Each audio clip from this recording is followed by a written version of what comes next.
உலகெங்கும் வாழும் இந்து மக்கள் தங்கள் அறுவடைக்கு பங்களிக்கும் சூரியன், விவசாயிகள் மற்றும் பசுக்களுக்கு நன்றி தெரிவிக்கும் வகையில் தைப்பொங்கலை கொண்டாடுகின்றனர். அறுவடைக்கு உதவும் சூரியனுக்கு, விவசாயிகளுக்கு, பசுக்களுக்கு நன்றி செலுத்தும் தைப்பொங்கல் பண்டிகையில் நாம் அனைவரும் ஒன்றுபடுவதை காண்பதில் மகிழ்ச்சியடைகின்றேன். இது இயற்கையோடு இணைந்த பண்பாட்டையும் பிரதிபலிப்பதாக அமைகின்றது.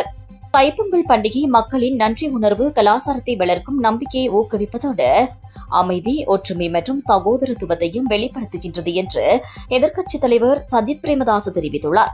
எதிர்க்கட்சித் தலைவர் அலுவலகத்தில் இன்றைய தினம் இடம்பெற்ற தைப்பொங்கல் விழா நிகழ்வில் கலந்து கொண்டு உரையாற்றிய போதே எதிர்க்கட்சித் தலைவர் சஜித் பிரேமதாச இவ்வாறு தெரிவித்துள்ளார்.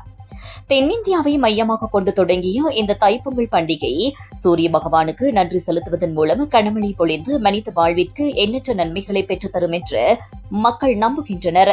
சீரான அறுவடையைப் போல சீரான தொடக்கமும் இதன் மூலம் நிகழ்கின்றது. சூரிய தெய்வத்திற்காக வணங்கி வழிபடுதல், விவசாயத்திற்கு உதவும் அனைத்து செயல்களையும், பசுவளத்தின் மதிப்பை பாராட்டுதலும், விவசாயிகளுக்கு நன்றி செலுத்துதலும் இப்பண்டிகை எடுத்துயம்புகின்றது. இதுவே செழிப்பு, வளம், ஒற்றுமை, நட்பு மற்றும் அனைவருக்கும் சௌபாகியத்தை கொண்டு வருகின்றது. நமது நாடு கடந்த காலங்களில் 4 பெரும் துயர் சம்பவங்களை எதிர்கொண்டது. இதனால் மக்களின் வாழ்க்கை நிலை குலைந்து போயுள்ளது.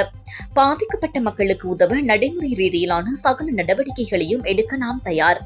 செழிப்பு, வளங்கள், நன்மைகள், செல்வம் மற்றும் வருமானம் ஆகியவற்றின் விடிகள் சமமாக பகிரப்படும் கட்டமைப்பொன்றை உருவாக்குவதற்கு எதிர்பார்க்கின்றோம்.